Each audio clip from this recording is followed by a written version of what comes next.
welcome to the Saturday Night Live Afterparty.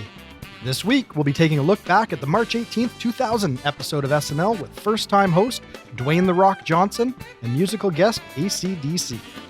I'm John Murray, and I'm joined this week by Steve Finn, as well as our very special guest, comedy writer, performer, and co-star of the CBC sketch comedy series TallBoyz, Franco Nguyen. You can watch Season 3 of TallBoyz on CBC Gem. If you'd like to connect with Franco, you can find him on social media at Franco Wins. And if you'd like to find us, go to snlpodcast.com. Enjoy these selected highlights from this week's discussion. If you'd like to watch our full-length, ad-free, sketch-by-sketch review, you can find it exclusively at patreon.com/SNL Podcast. It's our supporters that make this show possible, and we are so thankful to everyone who's already come on board. All right, enjoy.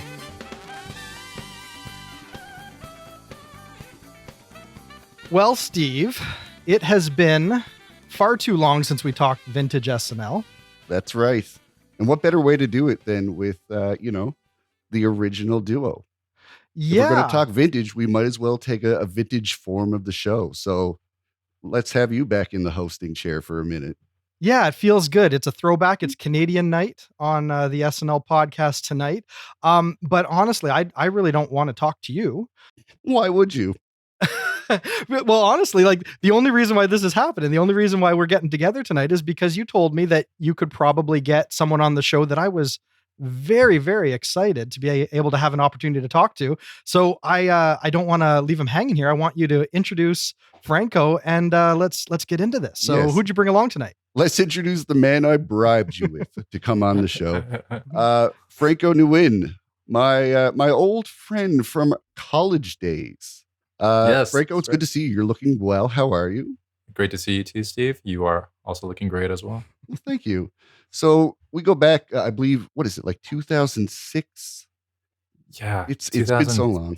2006, 2007 was year one at Yes. York University of Film. So that's where we met. We took film school together.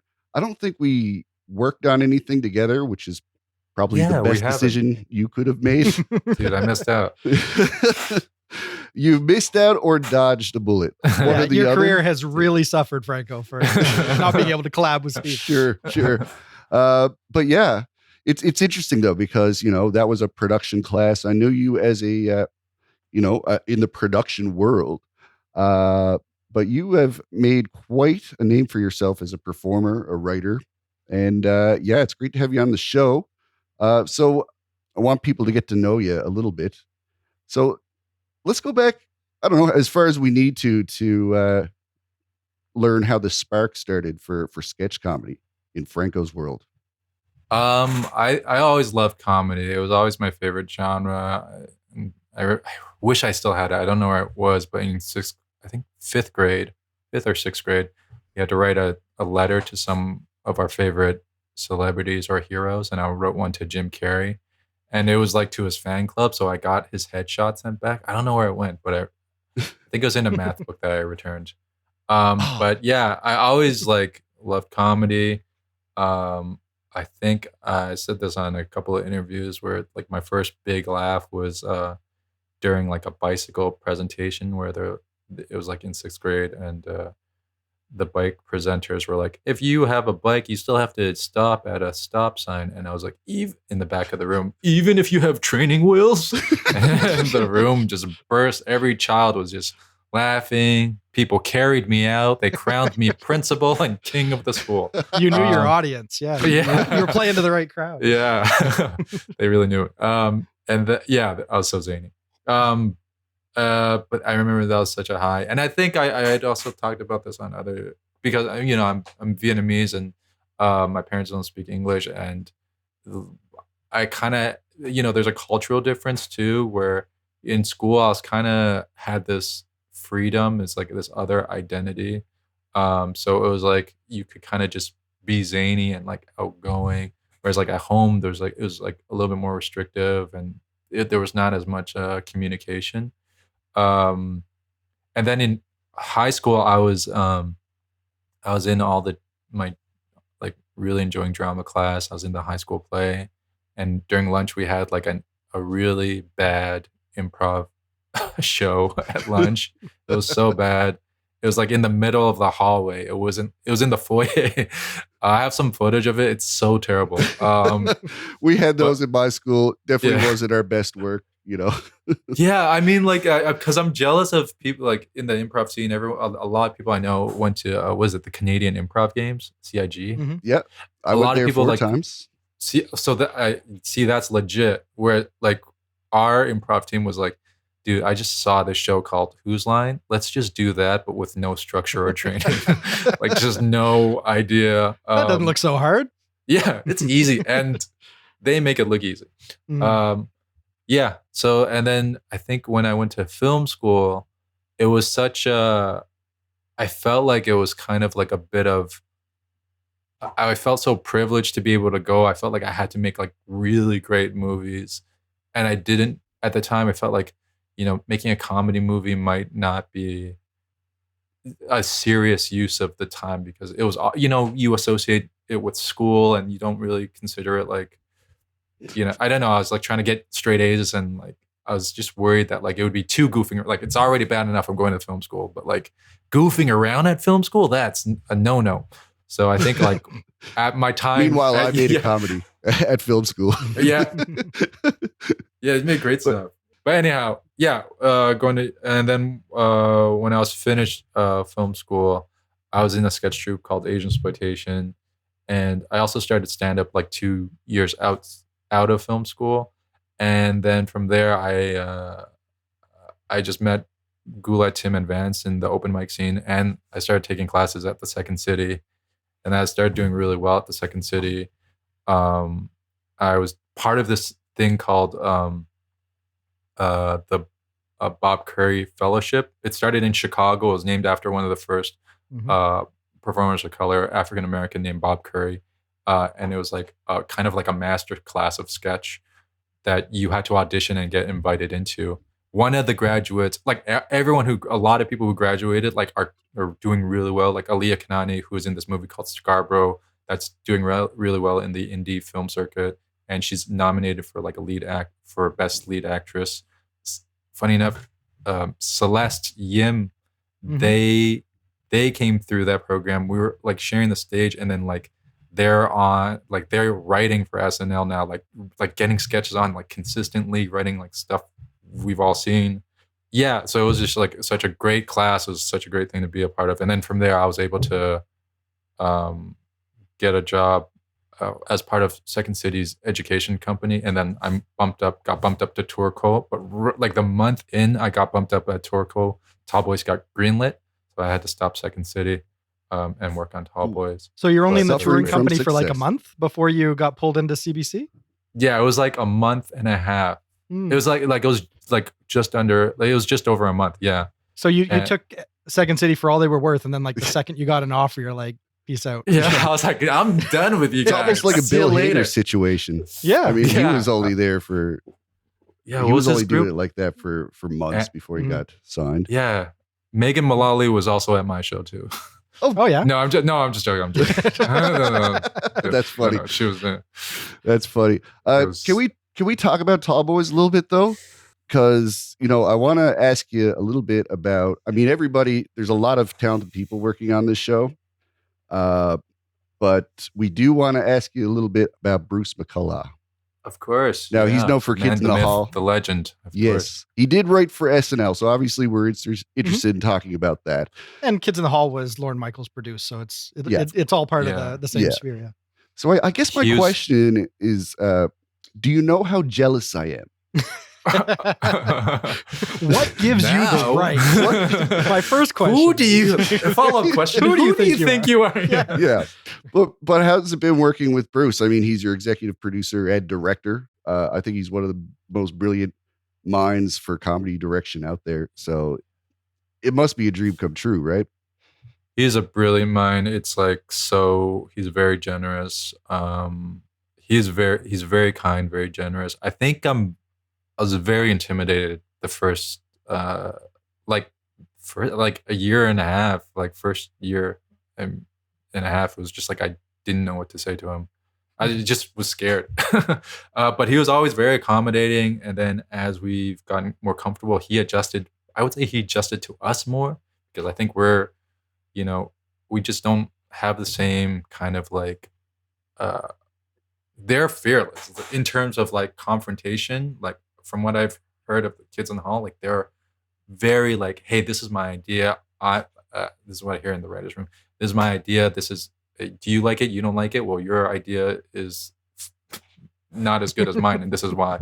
Whereas I think in our room we're kind of like, oh yeah, okay, we'll see. I think the benefit is everyone gets heard, but I think sometimes we don't really we never really fight, which is great because then there's no conflict, but then it's kind of like, there's no, sometimes it can eliminate fire.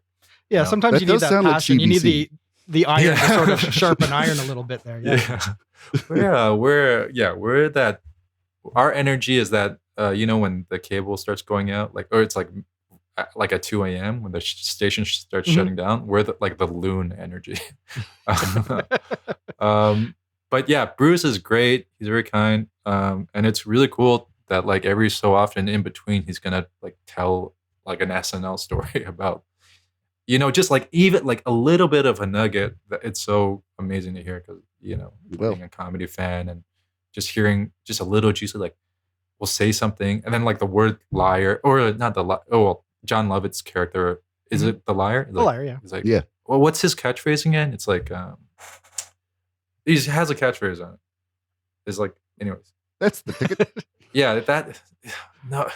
Anyways, it was something. It's like, yeah, like he's trying to Yeah. convince you. Yeah. Yeah, something like that. Anyways, Yeah. he'll just say something like, yeah, I used to, I had to write so many of those.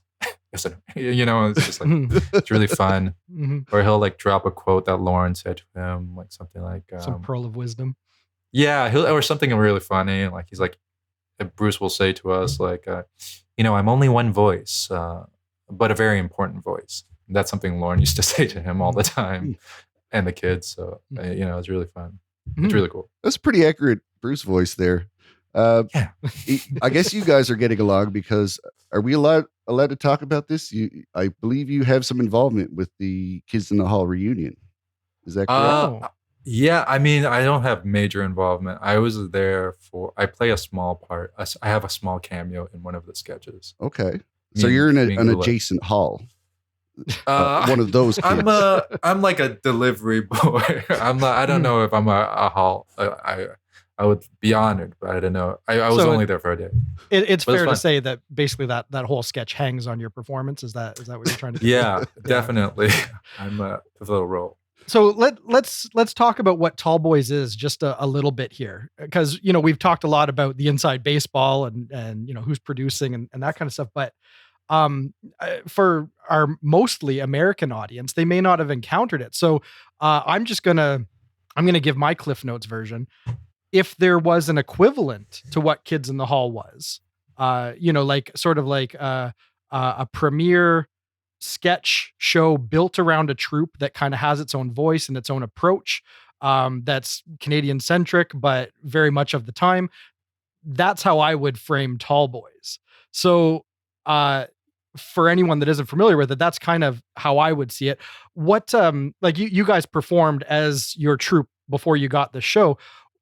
How did you pitch it? Like what did you bring to CBC to get them to greenlight it? Like what do you see the show as? I think, yeah, I mean, a lot of the show is based off of our live sketches. And I think that's really what CBC bought. And also having Bruce and Susan Canavan Accent Entertainment attached to it made it really like an easy sell for the network, Right. especially because like there was a lot of buzz for our troupe in the comedy scene at the time. We had just won producer's pick at Toronto Sketch Fest.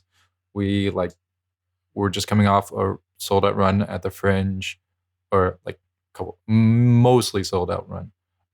And then we had like a really great run at the Montreal Sketch Fest. So I think people had seen our, like the moment Bruce saw us at the Toronto Sketch Fest, he's like, he just knew that there was something unique about us.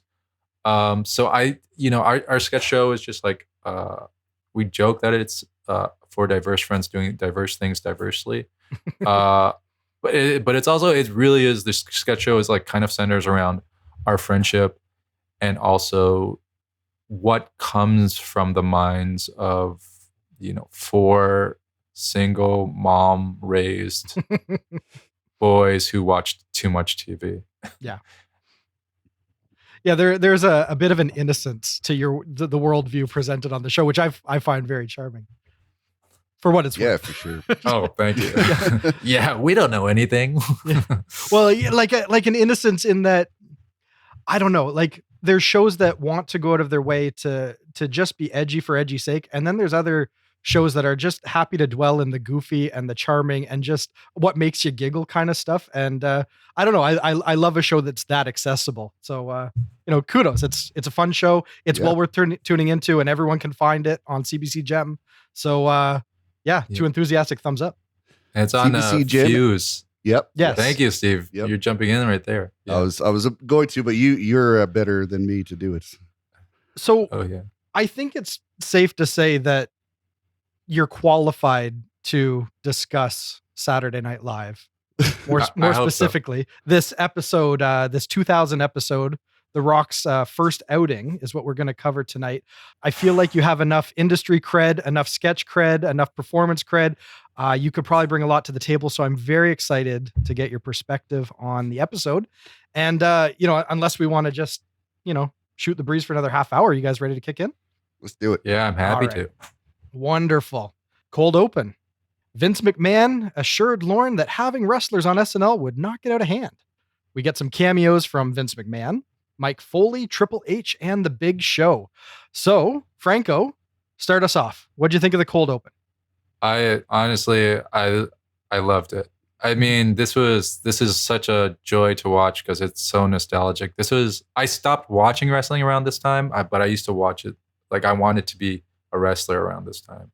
I remember this is when your other great passion in life. My other, honestly, when I realized I didn't want to get hurt, I was like, maybe not. But like, it was such a fun time. I remember everyone was into wrestling. I remember the parody. There was a South Park shirt parody that I used to wear all the time, where I think it was Kyle had a Sting face paint. So loved wrestling, loved this opener, love Vince McMahon. Watching it now as a comedy fan, loving seeing a small cameo from a very young Michael Schur in the audience. We can see him there, and his hair is jet black. So man, I loved. It was honestly so funny, and the Big Show was the one that the person who really stole the show, because some of his choices were like, it was so giddy and playful, and like him, that reveal of the chair behind, like, because it was so brilliant. He's like this giant, massive man who should be intimidated, but he's being sneaky, right? He's being coy. He's big enough to hide a chair behind his back. He's going to go for it. Yeah, absolutely. A man that, So a man that size shouldn't have rules, and he's trying to like sneak around them. So I loved every aspect of this. Fair enough. Steve, you got anything to build on that? Were you a big wrestling fan back in the day? Yeah. That's what I think. All kids were big into wrestling, at least all the little boys. Most grow out of it, but I think they don't come full circle, but they learn to look back at it fondly after this phase of being like, oh, wrestling's for kids. But yeah, I mean, I would never turn wrestling on, but I care enough to get sad when Razor Ramon dies. Okay. Yeah, that's the compass, I guess, to go by. What I liked about this, though, is that it felt like an injection of WWF. Or were they WWE yet? No, it was WWF. That's WWF. That was the interesting thing. Yeah. Yeah. Okay. Really cool. It was like, because as different as WWF and SNL are, I think this showed how they're similar in a lot of ways. Because if you watch those shows, a lot of it is like, the drama that goes on in the dressing rooms and the corridors. And, this is not too different from their regular day job. And it's interesting. It also makes you wonder, how much Vince McMahon had to do with this, because being the owner of this whole conglomerate, he also owned the Rock name. So you don't just have to keep the Rock happy. You got to keep Vince happy to make this all work out, or else he could just say, no, I own this name, but this is the only thing you go by. This is what you're known for. I mean, Vince would get executive producer credits at like the Scorpion King just because they needed that to use the Rock name. So right. I can see him being like, I want to put this thread through the whole episode. Like this is my creative input that you kind of got to play along with if you want the Rock. But it gave this like anything could happen kind of feel to the episode. And it made me realize how in modern day, like things are much more rigid now compared to the kind of the stuff they would do in this era and before. Yeah. But I was surprised to see how recent an episode was. 22 years ago, but still relatively recent. It's still feeling like more of a kind of anything goes type of variety show. Dude, it was think interesting. that's a great point too. I really like, I didn't even realize that, like the anything could happen, like injecting the sense of danger throughout the episode. Yeah. Because at any point the Rock could get hit by a chair. Like that's the feeling you have. And that whole point about like Vince McMahon being the, injecting. That was the one thing that kind of pulled me out of it that I guess I didn't realize when I was 13 when I watched this. Or I think it was like 12 maybe. Was the Live from New York. It's Saturday night. It was strange for me watching now as a part of an ensemble and knowing the kind of the core fundamentals and principles of improv and ensemble comedic performance, to see only Vince McMahon say Live from New York when all like three of his major principal you would have stars. thought they would all be shouting it together, but that goes to Steve's point that maybe Vince McMahon, he wanted a little bit of limelight. If I'm going to loan out the Rock for the night, I'm going to get to say Live from New York. Yeah. And nobody's stealing my thunder. Even my wrestlers, they get to stand behind me while I do it. It does say something. There's something there, I think. Yeah. All good points. I don't have a whole lot to add. When I was watching it, I liked it because I thought, I get what they're doing. They're doing the backstage beef like you would get at any, whatever SmackDown episode. What I didn't realize though was they're setting the table for a runner, which is kind of what's fun about this episode. Is they do break the fourth wall. They do let the wrestlers kind of come back and derail a few sketches along the way just to keep the energy up and let you know everyone's having fun. So as setting the table, it's brilliant. As sort of an homage to that classic wrestling thing of the faux beef, and everybody's always at odds with everybody, and there's always someone trying to stir up crap. That's all fun in of itself. And I thought it set a good energy. The only thing I was thinking is this going to become more of a like group circusy show, or is The Rock really going to get to shine? That was the big question that this left for me. Fortunately, the episode answers it very definitively, but that was the only thing coming into it that I thought, is there just going to be too many chefs in the kitchen with this episode? But we'll dig into that more as we move on. Why don't we talk about the monologue? The Rock is not used to working with such small people. And in a continuation of the cold open, the WWF jabronis crashed the show. All right, Steve, what do you make of the monologue?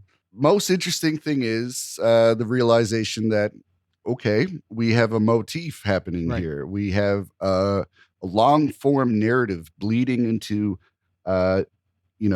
subsequent segments. So this made me excited. And it made me kind of view this episode watching as a way to, appreciate what the current cast and era gives me, and maybe also consider what I wish was still around from the past. Another interesting thought was, in hindsight, seeing the star power, just the obvious star power that Dwayne Johnson has, like back in this era where he's not even going by Dwayne Johnson yet. He was still just a cheesy wrestler.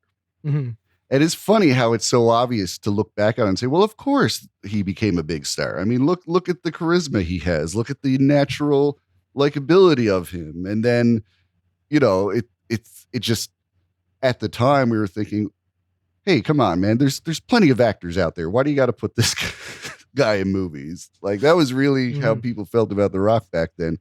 But it's so funny how perspective can change things. You know, we all get older. I still think Franco secretly chose this episode just to remind us how far away the year 2000 was. It used to be like Yes. a sci-fi sounding year, right? Yeah. But Well, yeah. I mean, like this episode, I think it kind of pulled me more into SNL.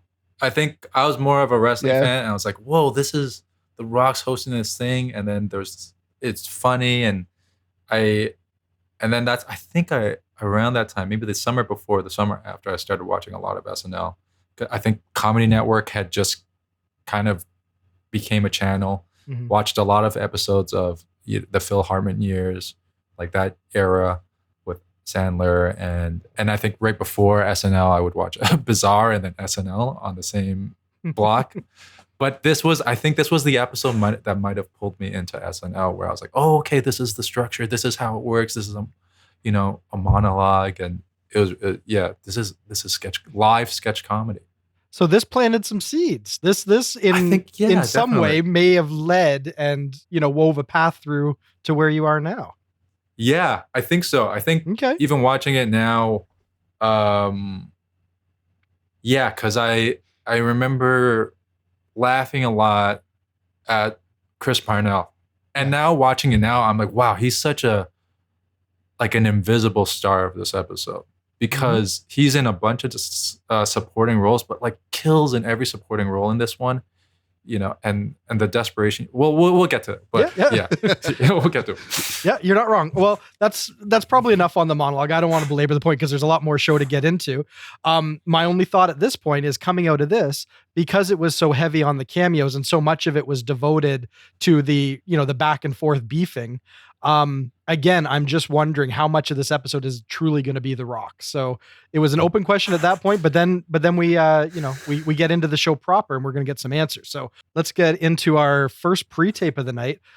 Uncle Jemima's mashed liquor is way more fun than pancakes. All right. So Franco, I don't know how well this sketch aged, so try and take it for what it would have been in 2000. How do you think this would have landed for 13-year-old Franco? I think for 13-year-old Franco, I do remember. I remember the cartoons. The first time someone kind of, calling out the cartoons, like the meta joke about he doesn't really see the cartoons, and it's related to the booze, right? Was so funny, and I think that aspect of it really ages well because he's just swatting. Yeah, what are you swatting at? Yeah. So it's not even just a parody of like, is it Songs of the South is the movie that they're kind of parodying. Yeah. It's not just that. It's also like it's rooted in some sort of logic or some sort of plot point or story point, or it's a device for I thought that was so funny, and I love Tim Meadows, man. His performance, like you wouldn't even know that was him the way he delivers it, because the way he doesn't even, he performs with a subtlety of this friend character. Like I don't want to get involved in that. Yeah. So he's the sane counterpoint to Tracy Morgan's just insane hallucinogenic. He's the judgmental stare. Yes. Yeah. What did you think, Steve? What was your takeaway on this? I'm trying not to get into it all. But I will say it's nice to see old school cell animation. Used to be much more prevalent in SNL, and when we got those Teenage Mutant Ninja Turtles shorts more recently, this is the kind of stuff it reminded me of when SNL would do more of this stuff. But yeah, this was enjoyable. It's dated in a couple of ways because it's no longer Aunt Jemima, But I don't know. This was funny. I always enjoy it when Tracy Morgan plays old characters. I love his old person persona. And yeah, Franco, you're right. Tim Meadows was a great straight man to this. Just the leave me out of this kind of attitude was great. Yeah, not much to say. Yeah. So I'll keep that one brief for sure. Okay. Yeah. The more we talk, the more trouble we're going to get in with this one. Yeah. Let's move on to an equally problematic sketch. Tim Meadows, the ladies' man, has finally found true love. All right. Franco, kick this one off. What'd you make of this? I love Tim Meadows. I think one of the best underrated SNL performers. I remember when the ladies' man came out at the time. I remember loving it. One of my favorite jokes that I always quote every time I put on a jacket or a suit. In the ladies' man, he says he walks into the room and everyone's like, "Ooh," because he just got a brand new suit. And he's like, "Ooh," and he goes, "Custom made, $100." So I always like refer to that joke every time I put on a jacket. I'm like, "Custom made, $100." But I mean, of course, like this sketch is definitely so dated. Like it's so I don't even remember. Like I just watched it earlier, so there's so many things. It's like such a time capsule of an episode. One, it's like kind of like The Rock, like just kind of like on the precipice of leaving the WWE onto movie stardom. Mm-hmm. Another thing that I didn't realize watching it, we'll get to it later in the weekend update, is like a pre 9/11 show. Yes. The other, so it's has it like is there a different tone in the energy and then also of course sketches like this where it's like at the end, The Rock coming out and kind of like making something that should be completely normalized, kind of like creating like not an undignified performance of someone that's cross-dressing, and that being kind of the butt of the joke and punching down. And then of course like the scene ending with a kind of like a wink at sexual assault. Kind of was like, well, okay, like this is 1990 or year 2000. Like this is a lot of the type of jokes throughout the episode. Steve, you got anything you want to build on that, or is this again one of these situations where we just want to keep rolling on? Well, Franco put it well. It's an excuse to get Rock into a dress. This is what they chose to do it. You could argue that the vehicle is dated. It's interesting to see the kind of material that makes its way through the chain. And, with all the opportunities to question and cut it, it does not happen, and it gets to air. So that goes to show you just how much different the conversation is. And that's not to say there were people out there who had a problem with it. They had less of a voice at the time without Twitter, social media. So it's really interesting just to see the way that the digital, I guess we're calling it the metaverse now, the way that's opened up things. To put a bookend on it, whenever I watch vintage SNL, because vintage SNL, goes back to the mid 70s, and over the course of 40 some odd years, you're going to encounter a lot of stuff that maybe worked at the time, or people didn't maybe read into it as much or put as much social import on it as they might today. So when I'm watching SNL, vintage SNL, I always try to look at it from the perspective of someone watching it in the time, and try to not impose a modern sensibility on it as much as possible. Not because there isn't, a comment to be made about that. And obviously, we just had that conversation, simply because I want to do my best to figure out a way to look at it and parse whether there's anything of merit from a sketchcraft perspective and just from a performance perspective. And you kind of have to let yourself enjoy the sketch on its terms to figure out if there was merit at the time in it. And with this one, for all that setup, my big takeaway on it is this was not a great outing of the ladies' man. Like, as far as ladies' man sketches go, there were a lot where it hung a lot more on Tim Meadows extolling his worldview and his perspective and his advice, and really just really painting a picture of kind of how he gets down and who he is as a character. And that exploration of what is, effectively a train wreck, terrible character, there can be a lot of fun in that. But because, like you guys mentioned, the only reason why they brought in the ladies' man was because they needed a vehicle to try and get The Rock in a dress, because they knew he was, he came to play and he was willing to be a little self-deprecating and go down those paths, that they wanted to take advantage of it. And this is the vehicle that they found. But that doesn't make it inspired. That just makes it, a cheap way of getting The Rock in a dress. And because of that, I don't think that they found great comedy in it. So just keeping all of the social stuff at arm's reach, I don't think this was a win personally. Just even in 2000, I don't know if I would have given it high marks. Unless, as a 13-year-old, maybe I would have been giddy too, just to see The Rock in a dress and be like, oh, that's so weird.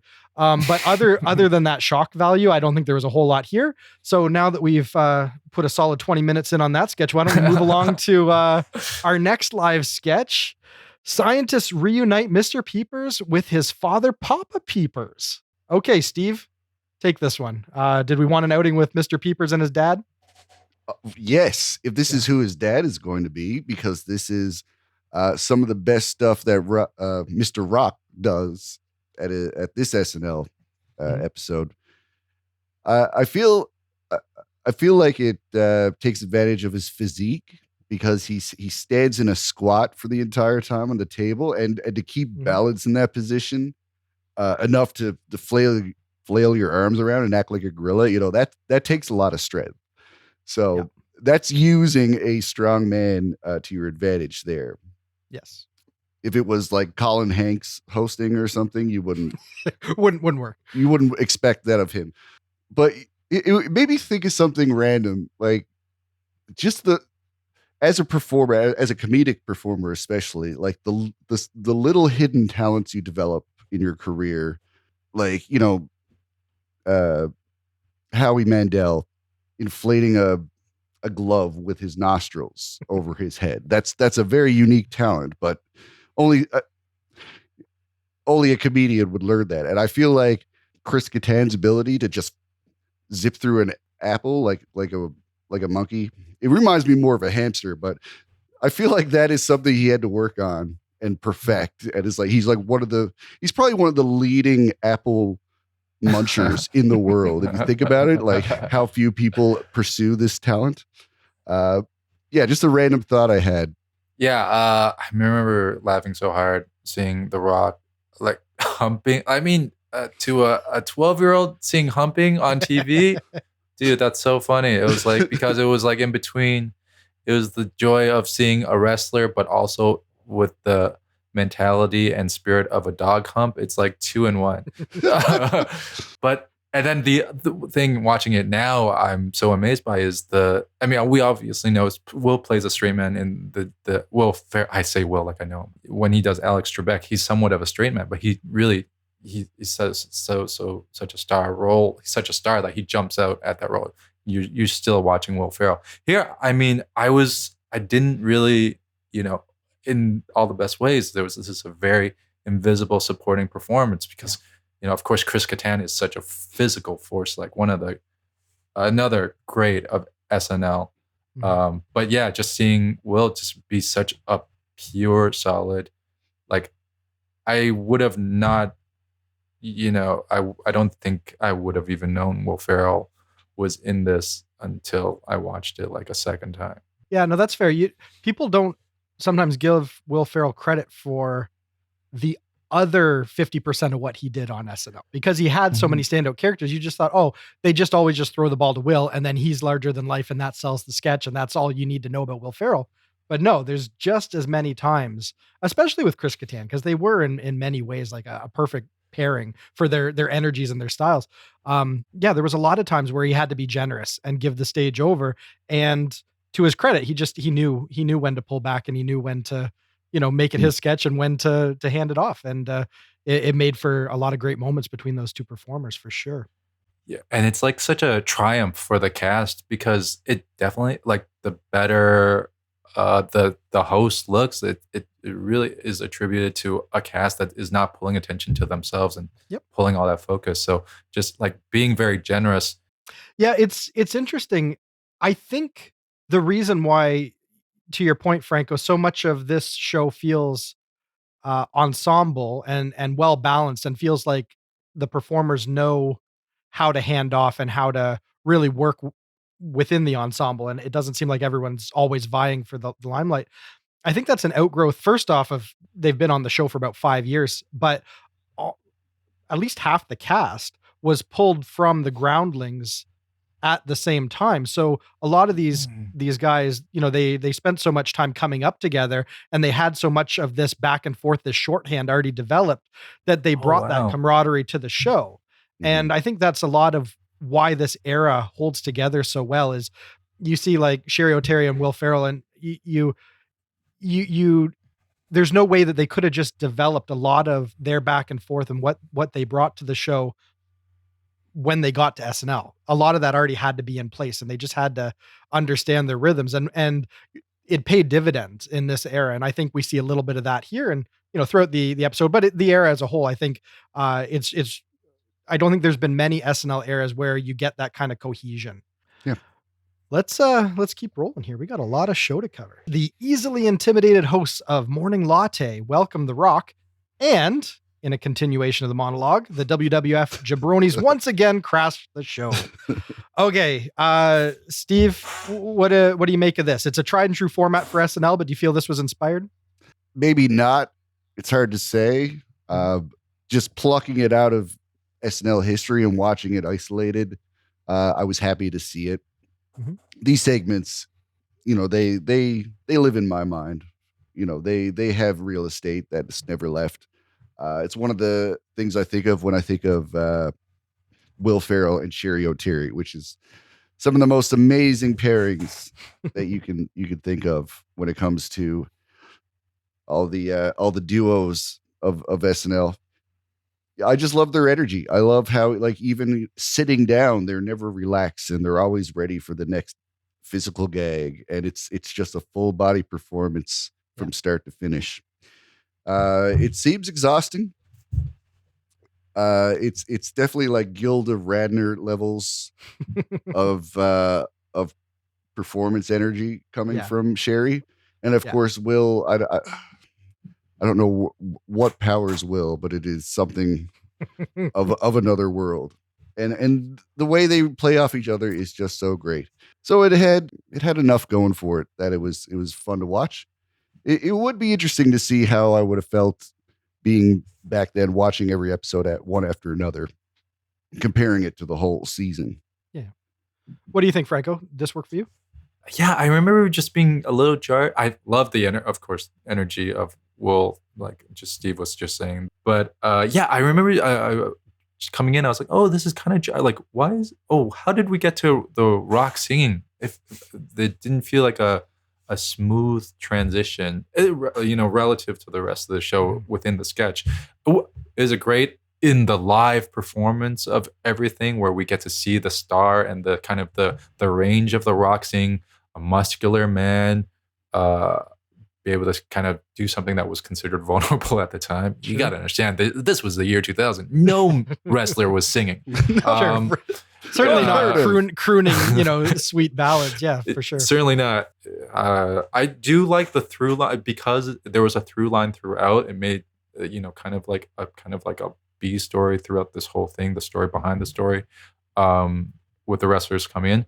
But it did. I was like, oh, the singing is kind of like out of nowhere. Yeah, there's definitely some contrivance there, and some I wouldn't call this the smartest sketch that we're gonna see this evening.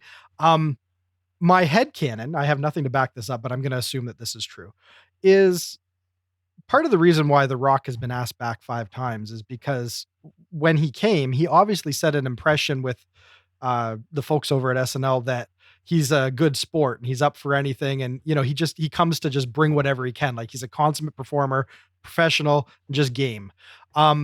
So my assumption is that somewhere along the line, either, during the pitch meeting or maybe on writer's night or something, they were probably just spitballing with him and just saying like, what do you like to do? What can you do? Like what side of the rock haven't we seen? Like, I think I would be willing to bet the writers were just probing, trying to find something for inspiration. And when he said, I like to sing, like they said, well, we can take that and run with it. We can certainly, plunk you down in the middle of some tried and true sketch that we know is going to work for our cast, and we can just kind of heap you on top of that, give you a moment to shine. My hunch is that it was probably as simple a conversation as that got us to where we are. And that's why I don't think this is a smart sketch, but as just an opportunity to let The Rock get out of his box a bit and demonstrate that he is more of a performer and less of a wrestler, which I think is probably what his true goal in all this was, is I want to launch. I want to be taken seriously. I want to be a triple threat. I want to, I want people to know I can do it all. So I think that he was probably really enthusiastic to have an opportunity to do this kind of stuff. So again, nothing to back that up other than, my own, fictional version of SNL 17th Floor. But anyways, that's what I was seeing when I was watching this is, this is The Rock trying to just get out of his comfort zone a little bit. But anyways, it worked for me. I enjoyed it. Let's keep going. Weekend update. For his lead-in, Colin Quinn discusses Hillary Clinton being booed at New York's St. Patrick's Day parade, the Pope's grand mea culpa, and Timothy McVeigh's unlikely prison pal. Okay, Franco, what'd you think of Colin Quinn's opening salvo here for Weekend Update? It's really interesting with this, just watching it as like a time capsule, like, cause it's 1999, but you're like watching now. I'm like, oh man, the Catholic Church has been taking L's since 1994. Yeah. Jeez, God, guys, get it together. And also, yeah, I mean, love Colin Quinn, stand-up comedian. Love his one-person shows. Oh, they're so great. New York Story is so great. It's hard for me not to watch it from just because Weekend Update is just the most present segment of the entire, or I guess the most topical segment of the entire show. And so it's never intended to exist beyond the weekend that it aired. Right. So it's really hard to kind of look at, because in terms of like writing structures, the jokes are always historically, I've always been like headline, set up punchline, this is the headline, this is the punchline. Sometimes we have a picture as, the punchline. Yeah. We saw it with the Ava Goda that it hit so hard. So it's just really hard to look at it, Weekend Update from a non, historical, as a historical document of the time. You Sure. can't really, because it's just, of course it works because the structure is very clear. But watching it now, it's just, you have no, it's so irrelevant to me now because so much, 22 years has passed. Yeah. Right. But some things still stay the same, as with the Catholic Church. And Sure. Fair enough. not liking Hillary Clinton. Yeah. From Boston, surprisingly. Not surprising. The more things change, the more they stay the same. Exactly. Steve, what do you got on Weekend Update? I'll say that Colin Quinn was never my favorite Weekend Update host. Doesn't mean I didn't want him to be doing the job. There wasn't someone I rathered be there at the time. Maybe Norm, but that's why I kind of respect him taking the job, because I mean, he was taking a vacant seat that was left by a firing that was rather unpopular, from the perspective of fans. Like, this wasn't an Andy Kaufman situation where he was voted off the show. This was at a higher level executive saying he can't be on the show anymore. So anybody who takes that job after that is going to be, I don't think, fairly judged. Sure. Everybody's just going to want what they had. Mm-hmm. We liked what we had. Why did you get rid of it? There was nothing wrong with it. So yeah, that might have tainted it, but I still think he did a pretty good job. What I like about his style is he always seems to have one foot out the door. He shows up like, I'll wear a tie, but it's going to be a clip-on. And you'll just see it. Like, what other Weekend Update anchor have you seen, like, say, look, now you made me have to start the joke again. Yeah. Like, that was a very unique way of dealing with a mess up compared to what I've seen of late. And, his reaction to the Salman Rushdie joke uh, was also very kind of tongue in cheek, and it said what it needed to say about the quality of the material he was reading. Mhm. And that's what I'll say, like on the negative side, is that, you know, even trying to muddle my way through like the datedness of this, I still feel like it wasn't the strongest material. Like they didn't write to, you know, the peaks of that era, I would say. Sure. But who knows? Maybe it was all that bad. It's hard to say. I'd have to like go back and give it a real watch.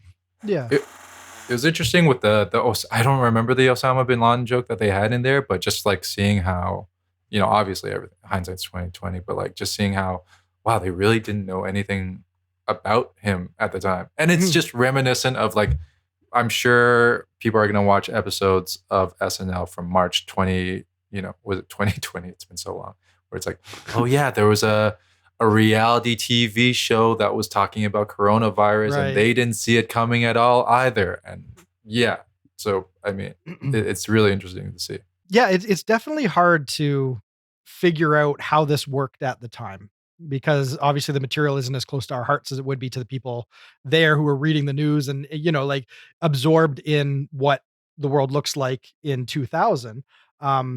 So you know, it's hard to say one way or another.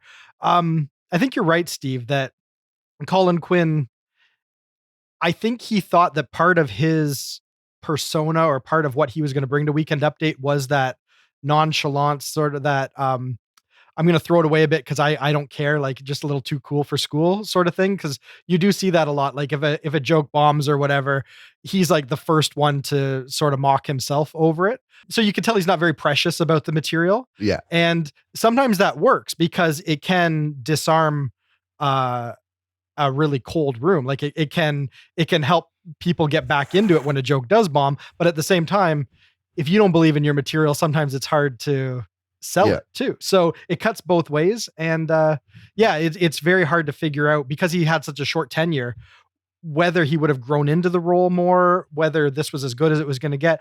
Who knows? Yeah. But it's certainly a product of the time. And I just don't think there's a whole lot else we could say to, do justice to such topical material. So why don't we jump into our first feature? Renowned political cartoonist Jasper Hahn stops by to discuss the 2000 presidential frontrunners. Okay, Steve, Horatio Sanz. What is this the character now in hindsight that we wanted from Horatio Sanz? I feel like after you gave us the lecture on, judging this in the moment, maybe you should set the tone and go first. Nope, I'm hanging you out to dry. This is all you, baby. Yeah, I did not expect you to go for that. Hell, for all you just said, let's just, I can say that this was a creative, kind of impressive little thing he had going here. It's something you would see like in Mad Magazine or something, right? Like it's a visual gag, and made me realize just how little this kind of thing was tapped into. It seems like a big risk to take. If you screw up that picture at any point in your live show, like, you don't have the time to start again. If it doesn't end up taking form of what it's supposed to, the whole thing just falls flat. So it's a big risk.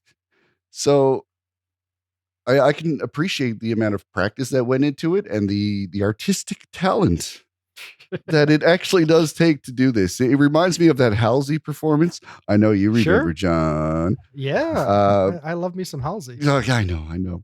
I'm going to tease you every time her name drops out of my mouth. But yeah, like how impressive was that she like painted that whole picture. I forget who it was, so I'm not going to guess. But yeah, she got the whole picture done within the song, and that's what it reminded me of. A more simpler, more comedic version, of course, but sure, still a big risk, and it seemed to go relatively well. Okay, so Franco, were you on board with Horatio Sanz' political cartoons? Dude, 12-year-old Franco thought this was the funniest thing. Sure. A guy dropping boobies on TV.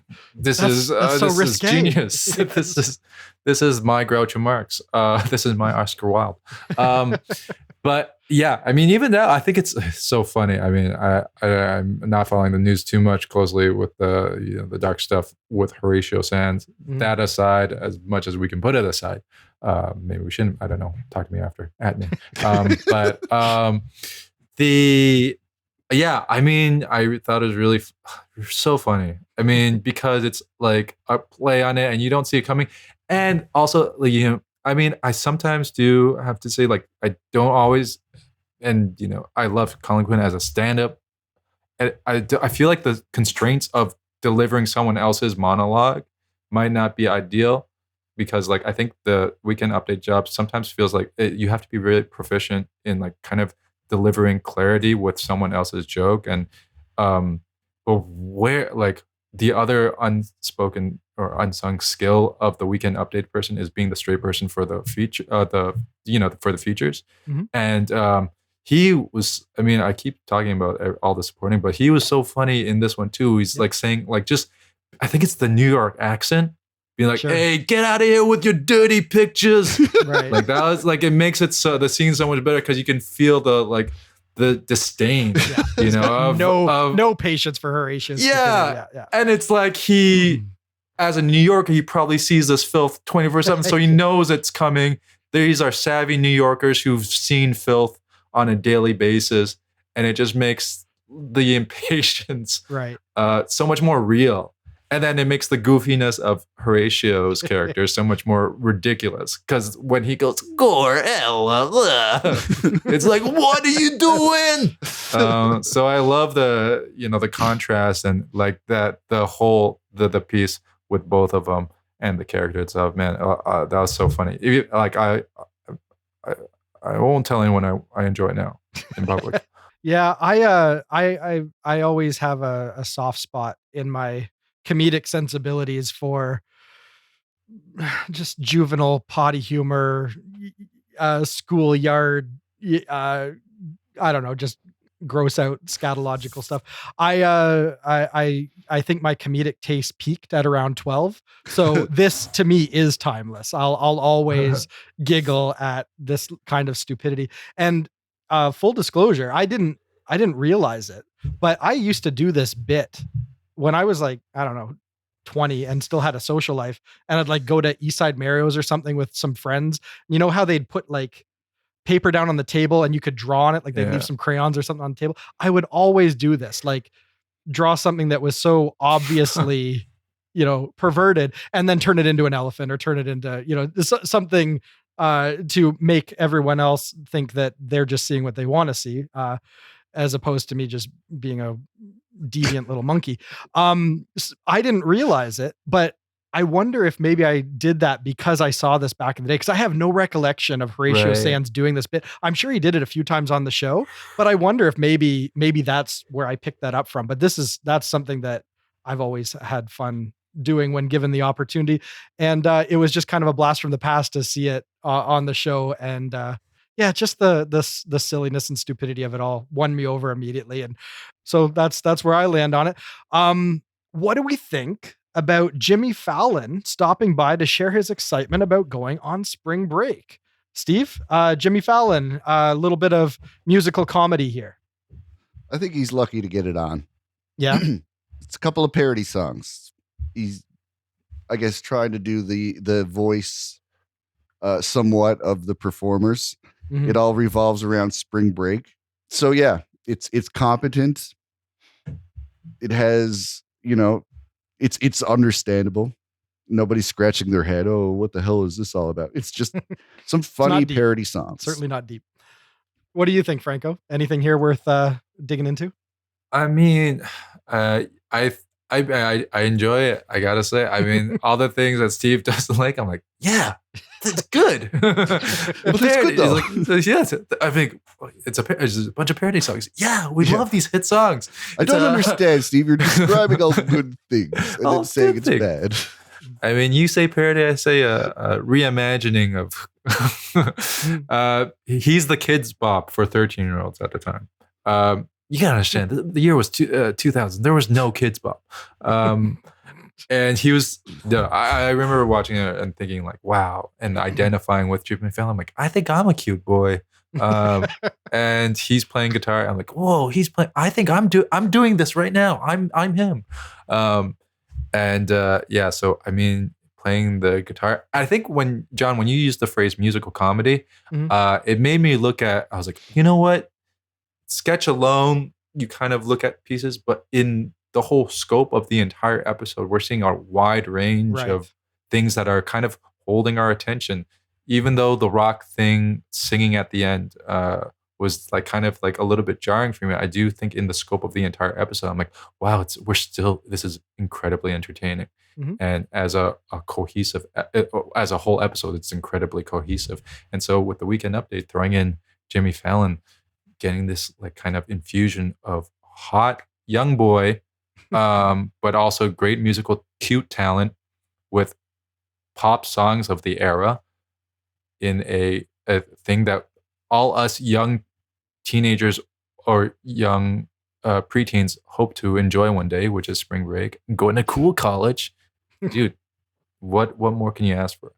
Okay, so we ran the gamut on that one. That's awesome because my hunch is that that's basically what Jimmy Fallon was hired to do, was to be the resident young guy and court the next generation that, want to have someone on the show to identify with. Yeah. And this was his kind of his tried and true stuff. This is what he brought to the show. He auditioned with a lot of this kind of musical parody voices, impression stuff. So I think, he's, before there was a Pete Davidson and after there was an Adam Sandler, there was Jimmy Fallon. And obviously the show knew what they were doing because, there's a segment of the audience that it really worked for. Now, in hindsight, as, grown ass men, I don't know just how much, maybe Steve and I can get on board with it, because it is kind of lightweight in a way too. Like there isn't a whole lot here, but I can totally see how at the time there would be a big swath of like newly initiated SNL viewers that would be totally down with Jimmy Fallon. My only other thought on it is it made me feel so old. He's parodying Blink-182, Rob Thomas, Dave Matthews Band.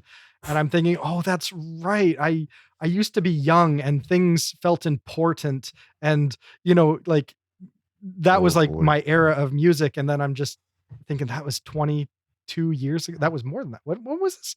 This was 2000. That was 22 years. Yeah, 22 years ago. Yeah.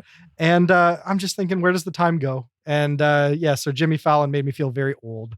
That's all I got. You guys got anything else on Weekend Update, or you want to get into the back half of the show? Let's do that. All right. So to kick off the back half of the show, we get our first musical performance, which the show was a little bit more fast and loose with their placement of musical performances back in the day. AC/DC performed Stiff Upper Lip, and then for their second number, You Shook Me All Night Long. Steve, resident musician, what do you make of this? Well, it's interesting, because as we know, AC/DC makes a point to reinvent themselves album per album. So why is no one laughing? That's clearly a lie. Well, I was going to dignify you and let you explore that thought, but in my head I'm going, well, that could not be less true, but whatever. Let's let him say his piece. Yeah, they have a sound. They know what they are. My point is the opposite of what I just said. Okay. This is a band that knows exactly what they are. Yes, they don't hire a new singer when their singer dies and say, just do what you feel is best for the band. They say. Right. Do what that guy did. You have to do exactly what the guy you're replacing did. Right. That's why you're here, because you can do that. Right. But hey, they stuck to their guns. Never had a fourth chord. And even though what they do is so incredibly simple, it is rock solid. You can't deny that. This is a tight band. If you go to an AC/DC show, I don't know about these days, but at this point, they were still... everybody was there. Malcolm Young hasn't, started to deteriorate yet. I remember thinking, they were getting up there at the time, and it seems that they're still trying to have a way at it. I think Brian Johnson is back in the band, but you know what? It was tough to watch because my throat physically hurt watching Yes. Brian sing. That's very true. Like, it looks like it really hurts to sing like that. And How do you do a 50-year career of that? Like, how does that work? Yes. I mean, it must be like a workout, and like your body just has no choice but to strengthen itself against it. Right. It's like, it's like training for a marathon, I guess. You just scream your throat muscles into submission. Yeah, but that's what I'm saying. Like, AC/DC, the only reason they put out new albums is to have something new to sell, because they're not, like I was pretending to say, reinventing themselves in any way. You know what you get. I was going to say that this was just them like playing their greatest hits, but honestly, you couldn't differentiate it in a lot of ways. Aside from they do some more traditionally bluesy stuff. Like, every album has a few deep cuts that stray away from sort of the garage rock sound and get a little bit more, and they, some decent blues, decent solos. But AC/DC is about as straightforward as you're going to get for a musical performance. Franco, were you on board? Do you love you some AC/DC? I know the songs from trailers, but I'm not really too familiar with AC/DC. And I remember 12-year-old Franco being very upset. I was just like, why is my best friend's dad's favorite band on the show? It's not. Why can't we have one of those bands Jimmy Fallon was parodying on the show? I have a theory. Yeah. Someone said, hey, we have the rock hosting. Let's get a rock band. Wow. And they thought that would be very funny. That's clever. That's really clever. Well, so. That's the deep kind of analysis that we bring you in for, Steve. I got nothing else on the musical performance. You guys ready to move on? Yeah. All right. Back half of the show, we get a live sketch. Clark Kent's colleagues at the Daily Planet aren't buying Superman's flimsy cover stories. Franco, what'd you make of this one? My favorite thing about the sketch is Chris Parnell. I mean, just the range he plays throughout the show is it's incredible. The range, like, you see ranges in like leading roles, but the range in supporting roles and constantly supporting, like, and the voice, I don't know, it's not a different voice, but it's a different character, and that's very challenging to do because he's bringing something more than just sound. It's mannerism, it's pacing, it's all that. So my favorite thing about the sketch is Chris Parnell.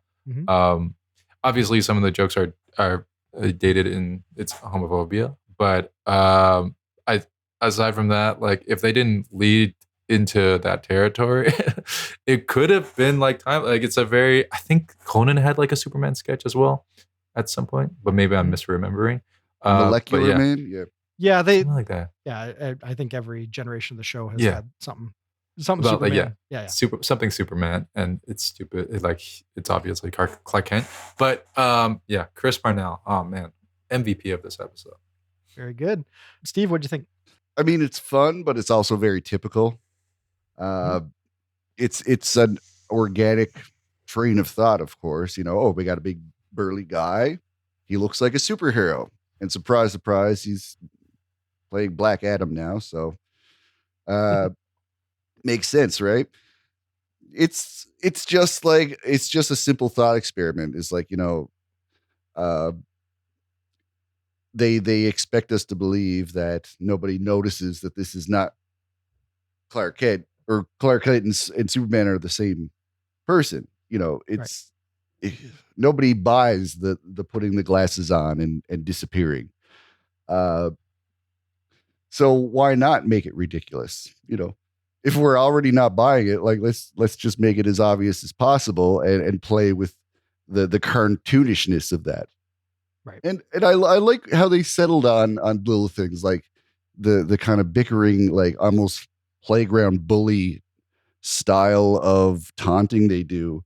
It's interesting. I don't think I'd be so comfortable doing that to a guy who could easily beat the crap out of me, but hey, it's a funny little sketch, and yeah. My thought, this is a fun premise, a really fun starting point. But I don't think it was really competently explored. I think there was a lot of other places this could have gone, that would have done more justice to the idea of challenging comic book world logic. Yeah. Like in the comic book, a pair of glasses and slicking your hair back is all you need to have a bulletproof persona, to throw people off the scent that you're Superman. That works in the comic because it's just comic book logic. If that's the way it is on the page, that's what you have to buy into. So to question that and to, deconstruct it a little bit and, say like, really, like who's buying this? That it's an idea that's been explored many times on many different shows over the years. But it's been done better. And that's where I feel this falls down. Not that they didn't have a great performer in The Rock to be Superman. It's great that they could put him in tight clothes where his Superman costume is like peeking out of his cuffs and out of his sleeves. Like there was a lot of little funny ideas and nods in how it was produced. But I just feel like the kind of like the playground politics of trying to mess with him because they know he's not going to come clean. Like there's just something that just wasn't as smart about how they went about trying to play up this idea that just at the end of it, I wasn't left satisfied. I just felt like it should have gone somewhere else. Yeah, fair. Moving right along. After that, we get a pre-tape. Not to be outdone by HBO's The Sopranos, Showtime debuts its bold new original series, The Goombas. Okay, Franco, what do you make of this very, very brief little pre-tape? I thought it was an appropriate length for Sure. the premise. Yeah, I mean, it's like a pretty straightforward sketch. It's really funny. And I mean, I wasn't watching Sopranos at the time, but I'm sure, I mean, everyone always refers to Sopranos as being like kind of like the first major kind of step into the golden age of television. Right. Yeah. But I don't have that context when I was watching the sketch. I was like, hey, this is funny and short. And it's great to see Anna. Mm-hmm. So that's, I mean, hey, if it works, it works. Who cares how you get there if you had some fun with it? What did you make of this one, Steve? It's a funny thought, that networks often see something that's successful and they say, well, we want some of that success. Right. And, something like The Sopranos is so great because it's made by someone who understands the culture, the community, the lifestyle.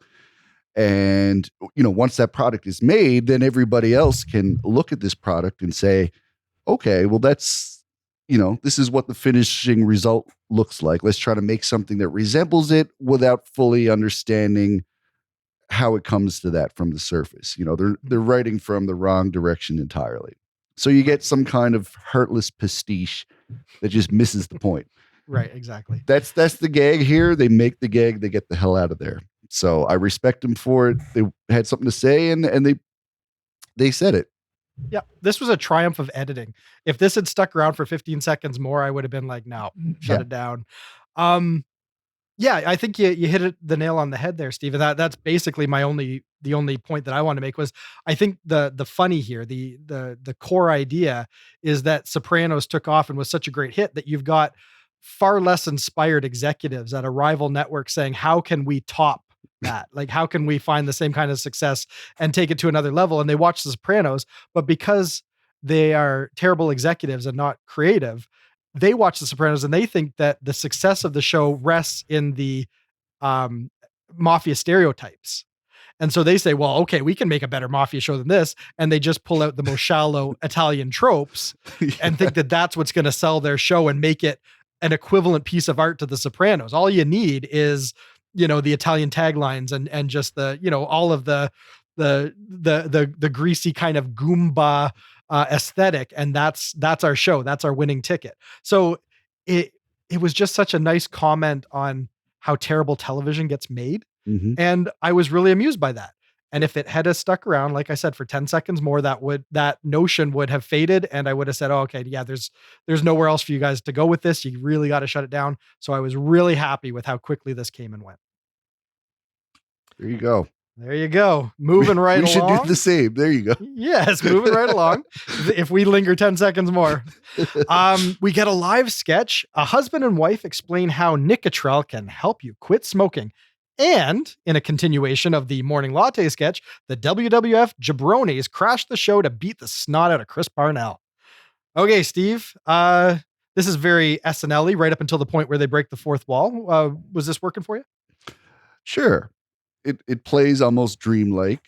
You know, you have to excuse the lack of realism in choices made by characters because it's telling a very specific story and getting a certain idea across. And I think they found something that works here. What I love about it is that it kind of shifts focus. Like they make the joke they want to make, and then it becomes something different as it plays out. It becomes more about the brutality and how extreme this violence is. Because like once you start getting the joke, you expect something like maybe like a Will Smith level slap in the face. Hey, don't smoke. But like this guy is like beating him within inches of his life, to the point where they pretty much give an ending to the sketch. And then it does not end because they have the wrestling friends come back and just go to town on the guy. So it's like, we have our idea. We've said what we're going to say. And then, we're just going to have some violence porn for you, basically. And Chris Parnell sold the hell out of it. Yep. Sometimes when they I threw even him through wonder, that window, I was believing it. Yeah, like some of those punches I think may have accidentally connected, but it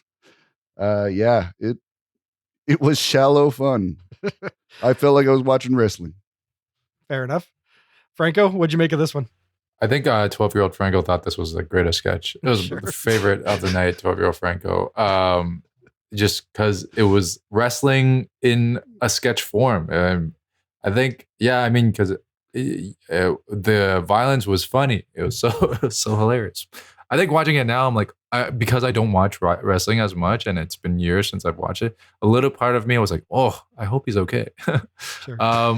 What a fun thing I really love about this, watching it as a huge fan of Chris Parnell, is seeing a hint of kind of that comedic emasculate, for lack of a better word, I never say this word, cuck choice, Well, this is a good context to use it. I hope, please refer to the glossary. Don't at me. But because we know, Chris Parnell is the voice of Cyril and Archer, and is it Gary from Rick and Morty? Is Gary the husband? Yes. No, but he is the husband. Yes. He's the dad? It's not Gary. What's his name? It's Beth.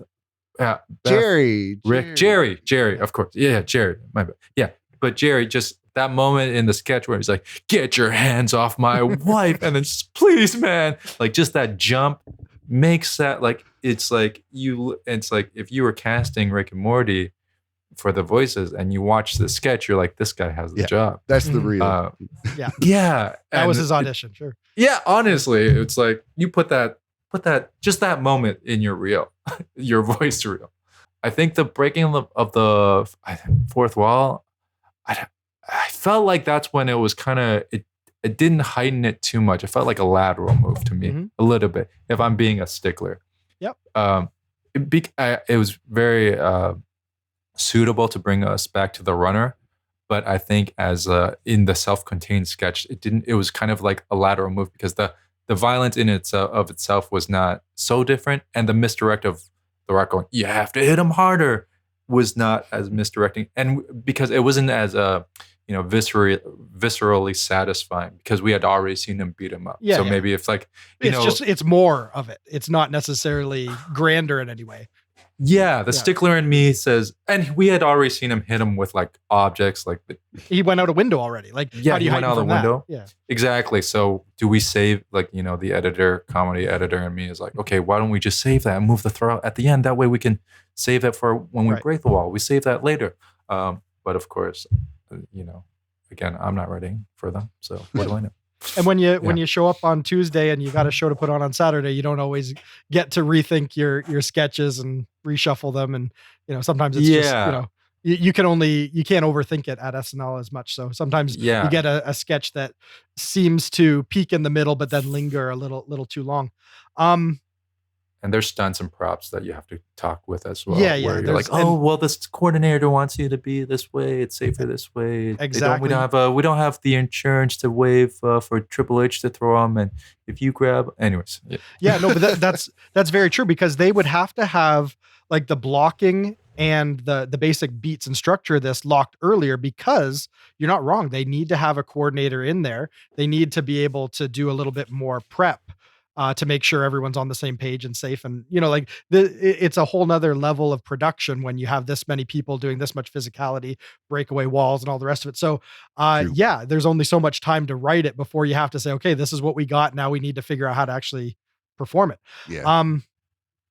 My feeling on this, I had a few thoughts, but my big thought on it was, this was the part of the show where I thought, okay, this runner with the wrestlers is no longer paying dividends for me, because at this point it's derailing a sketch that I wanted them to go further with. I think that there was so much gold that they could have mined in this idea of, a guy basically invading your home at your behest to try and knock some sense into you. But this guy also doesn't really have any boundaries, and he starts to kind of like invade and take over your life. I feel like there's just so much they could have done there. They scratched the surface with him macking on Anna Gasteyer a little bit, but they could have had so many more little comedic beats that were in that vein of The Rock sort of reappropriating his life on him, and him just being sort of like sequestered and cuckolded, for for lack of a better term. I like that idea, and I think the reason why I wanted to see that explored is because this is something that I think SNL has done very well. And I think this would have been an opportunity for them to maybe even go further with it. Back in the first era of SNL, they had the like the dad insurance, where if the dad dies, Chevy Chase will come in, he'll put his face over your wedding pictures and sit down and start feeling up your wife, and your kids will call him dad. Like, they had a commercial about this kind of a thing where a taller, handsomer version of you kind of steps into your life and, emasculates you in front of your family. I would have liked to have seen something more of that. And I feel like this could have been a good vehicle for it, but you got the wrestlers in the house, and they wanted to go a different direction, and it is what it is. It's just, it turned into the sketch that I didn't want to see, and it started out so promising. So that was my feeling on that guy. Moving on, we get another live sketch. On Today's Lady, 3 liberated ladies abandon their convictions to compete for a beefy slab of man meat. Okay, Franco, what did you make of this one? I like the seeing Rachel Dratch in it. She, the interesting quality, she kind of gives me like the same her. I mean, I would love to see a project where Rachel Dratch and Kevin McDonald play siblings, because I think they kind of have a similar kind of like a wholesomeness in their eyes. They're wide-eyed. They're very wide-eyed. Yeah, very much so. Yeah, and kind of So I mean, and that wig was helping to sell that too. She could have pulled off a Kevin McDonald impression there. Oh, she a missed opportunity. She could have played him. All right, yeah, I'm digging this. Okay. Yeah, good insight.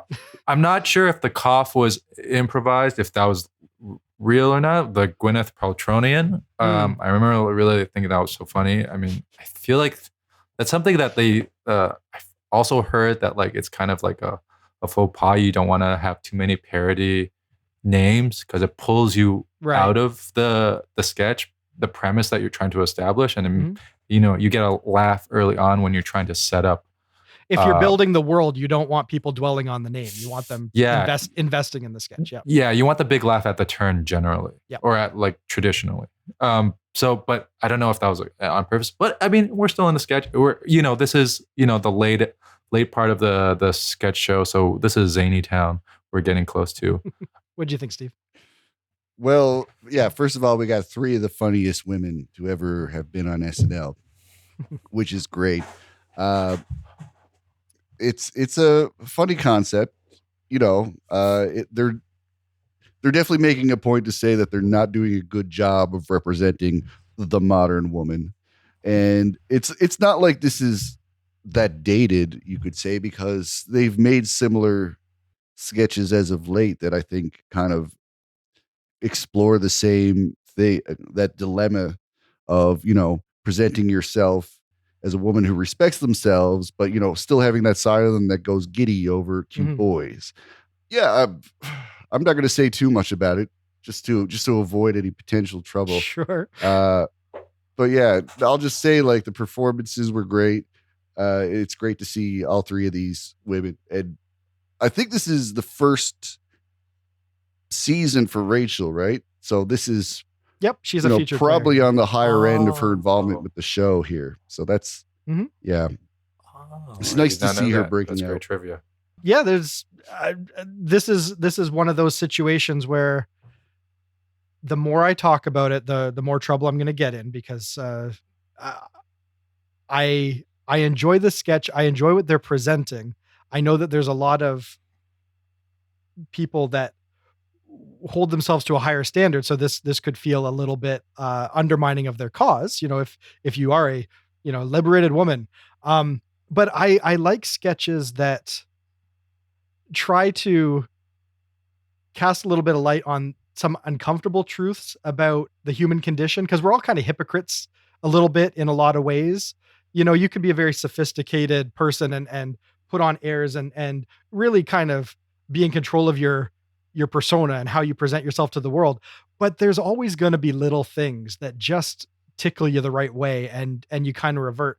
I think about, like, when I'm around my family, like my extended family, I know that I kind of like turn back into a more juvenile version of myself, or with some of my friends from my youth when we get together. There's a different version of me deep down inside that I don't see very often, but occasionally when it comes up, it's just kind of weird to know that, we're all multifaceted, and there's lots of different things that can kind of throw us off kilter and get the better of us. And so I like it when a sketch kind of does that. But there's probably some people that maybe just wouldn't want to joke too heavily about that sort of thing. But as far as I'm concerned, I thought that this was saying something that I think there was a kernel of truth to, and I kind of liked that. Yeah. I mean, totally. I think like the sketch in it of like skewing the genre of woman talk show Yeah. of as to what it was like, the worst parts of the genre of like what the view is. I'm thinking of like a parody, a quick joke on The Simpsons where it's like, tonight on so and so talk, and then the first line is men, and everyone goes boo because it's like sometimes the discussion is not as nuanced. Like, this is not Right.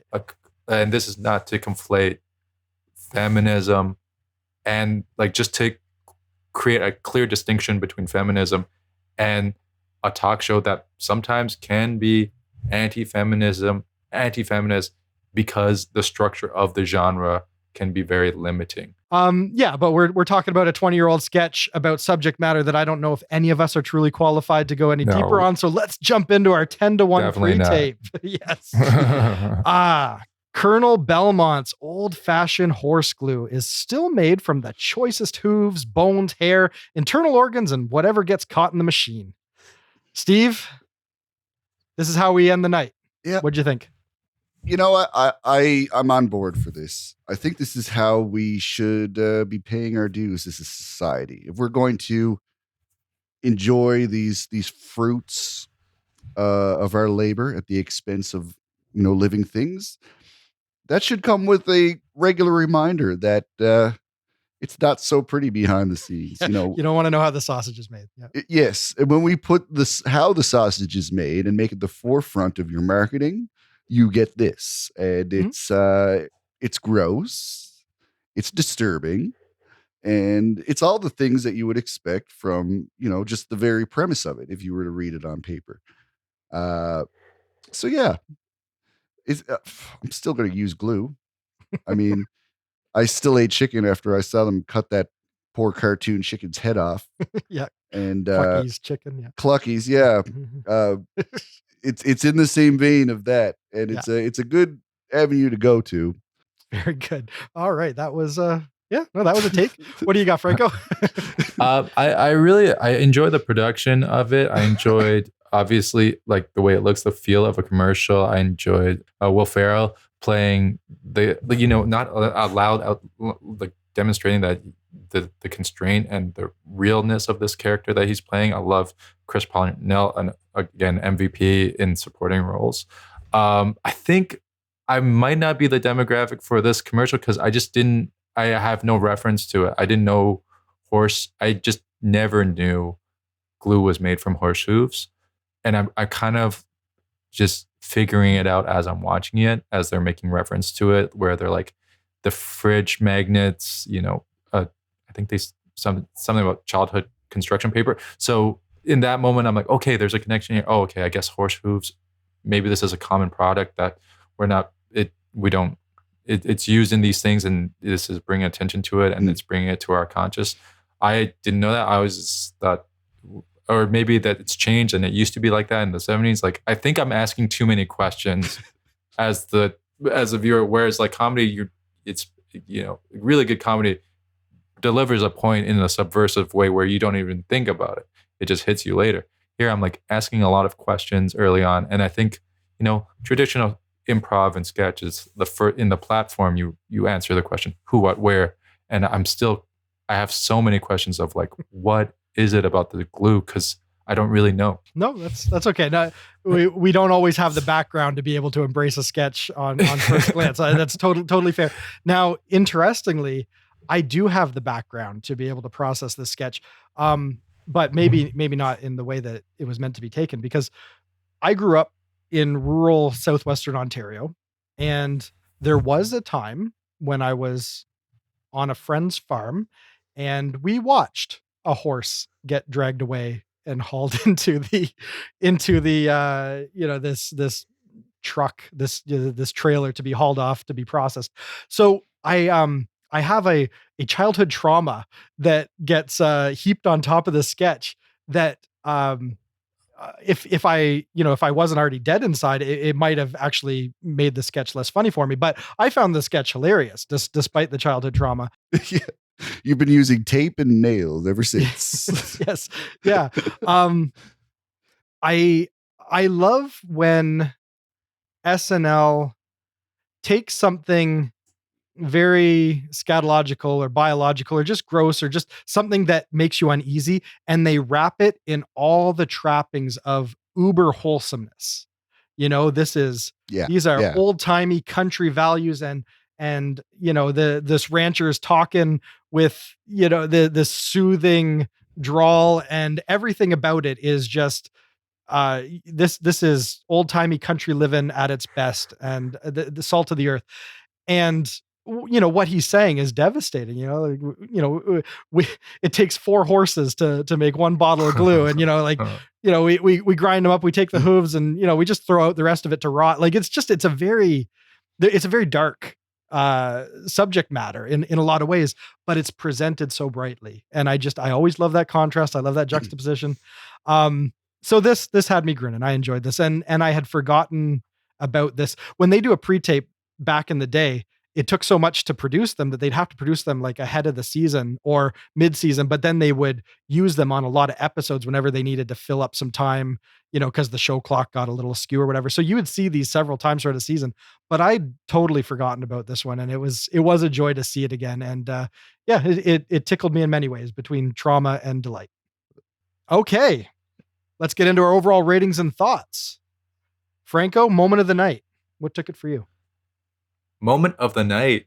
Ooh, what is the moment of the night? I think the opening was very strong, and I think that was the moment. I think, and specific moment, Big Show, the chair, that Big Show, that reveal. I laughed out but loud. The opening, the opening was. I thought it was like so good. Yep. And inventive. Okay. What about you, Steve? What was your moment? Just off the top of my head, I'm going to go with when he broke out into song. Because even like today, having seen Dwayne Johnson become Dwayne Johnson and be this huge, highest paid movie star, I still didn't know he could sing half decently. So that's something Yeah, I he's a good learned singer. about the guy. And He was in Moana. He yeah, was but in a they, Disney musical. Mel Gibson sang in friggin' Pocahontas. That don't mean nothing.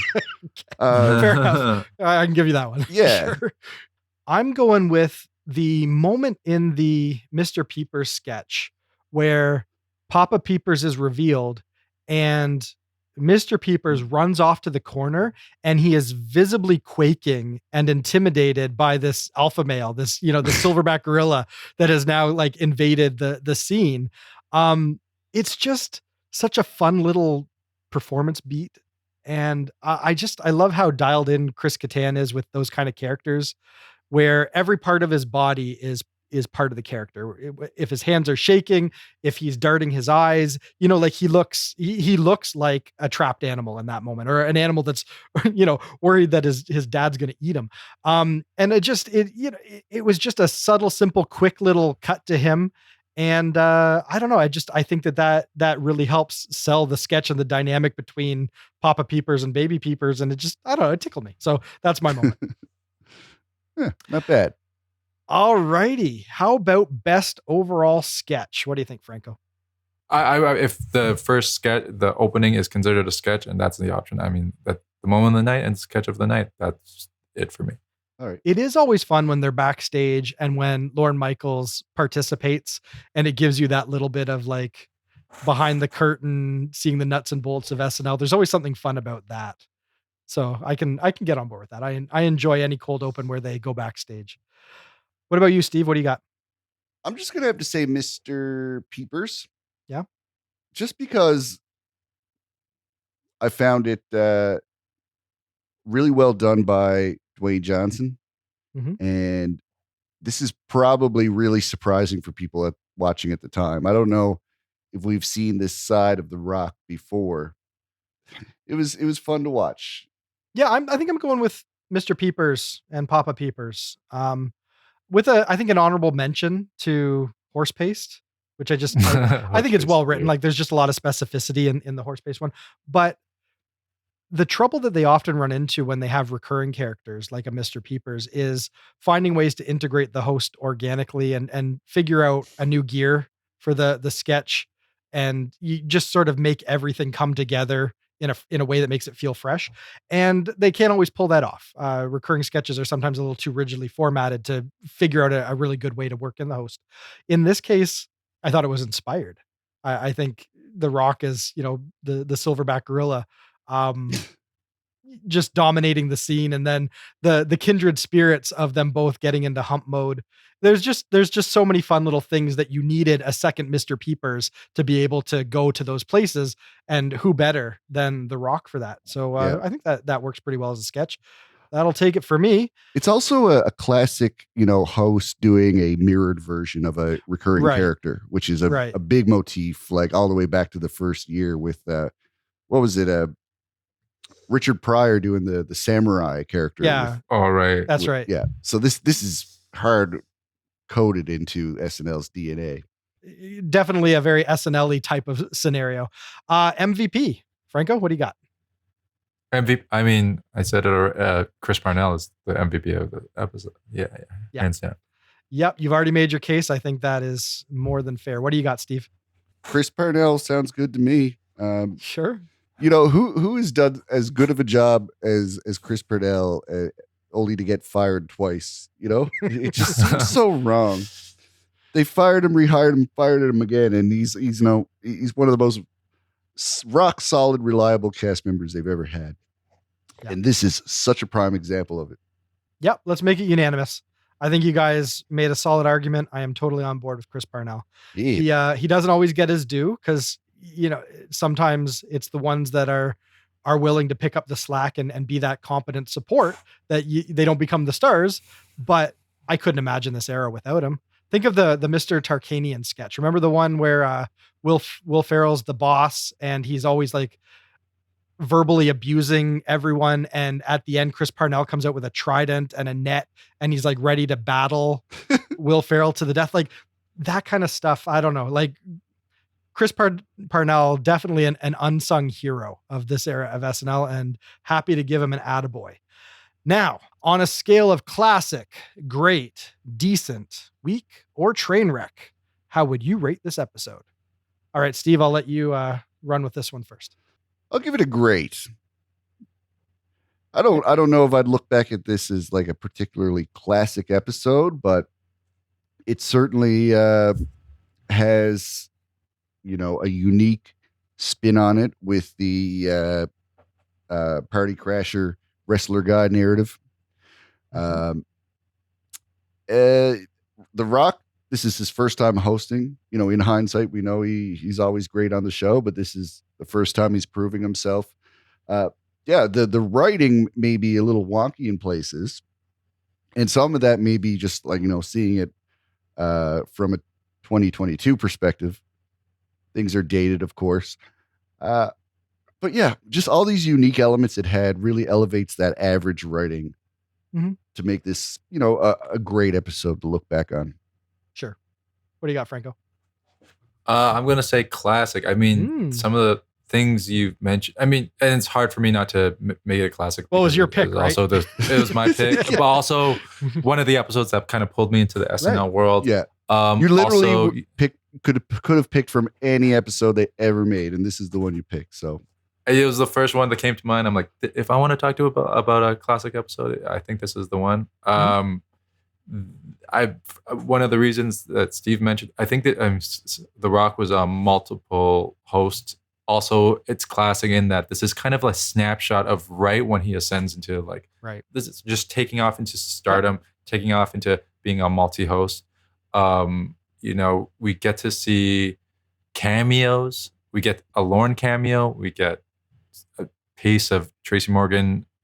Even though the history of Tracy Morgan on the show is also underutilized, but also always stealing. From telling, my favorite moment is Tracy calling Lauren a bitch. That's one of my favorite things ever in SNL. And here we get to see a little bit of Tracy, two broken legs, just these zany moments with Tracy Morgan. And I think throughout the sketch, there's not one where you're like, man, this is really running really long. What's going on? Some of them, they feel a little bit contrived, but they work. Every sketch work, every beat work. Hard to critique Weekend Update because that is, this is asking me if this newspaper makes sense today. And I'm like, I don't know. Newsprint is dead. But yeah, classic. Classic. Yeah, it has a warm place in your heart. I get it. I'm going to land just this side of the line on great.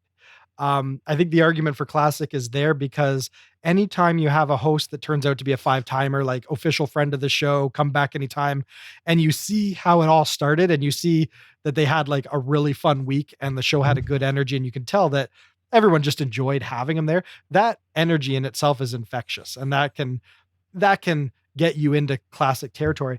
But I feel like just some of the fundamentals of the show weren't quite there. Weekend Update was a little middling at times. Some of the sketches, I don't think were really that well explored. I think that they peppered in a little bit too much WWF jabroni stuff when they could have, brought some sketches to better places. So I think there was some missteps, but I think what you can't deny about this show is how obvious it is that The Rock is made to be, a friend of SNL. And, just how much his charisma comes off, how much you can tell that he was just happy to participate and be part of the process and be game for everything. They put him in a dress for better or worse, where we stand, with the larger implications. He was willing to do it. Right. And there's some people that come into the show and they have an image to maintain and they're not going to deviate from that. And they're just too in their head. You don't get that with The Rock. And when you see that happening and unfolding and you can tell that everyone just is enjoying themselves, that definitely gets you far into great territory. So I think it at least got there. Yeah. And with that said, I think we more than did justice to this vintage episode of SNL. How do you feel, Franco? Do you think we were a good standard bearer for the importance of this show for your development? Do you feel we did it justice? For my development? Yeah, like if this was a formative show for you when you were a kid and you thought, you know what, maybe in 20 years I'm going to have an opportunity to break this down on a podcast. Do you feel like you said everything you needed to say about this episode of SNL?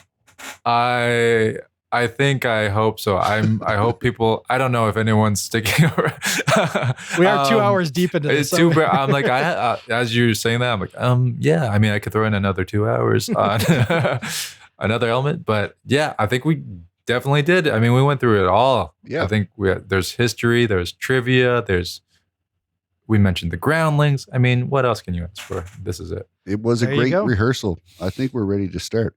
Yeah. Now I'll click record. We'll get into it. Yet.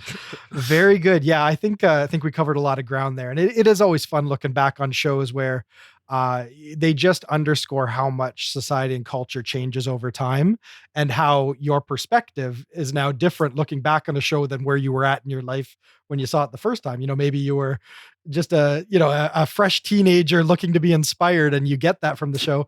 And now you're looking back on it years later, and you actually have a career that in some small way very well could have been influenced by. Like it's just interesting. It's infinite. Yeah. SNL is infinitely interesting in so many ways. I don't know what else there is to say. So I think we're gonna thank you, Franco. Why don't you tell people where they can find your show one last time? Okay, yeah, you can find TallBoyz on CBC Gem in Canada and on Fuse Wednesday nights at 10. I think we're 10:30. I don't know. Double check. Google it. But it's on Fuse in the Wonderful. US. Well, it was fantastic to have you up. I'm so glad we were able to make this work. And yeah, I think we're gonna call it a cast.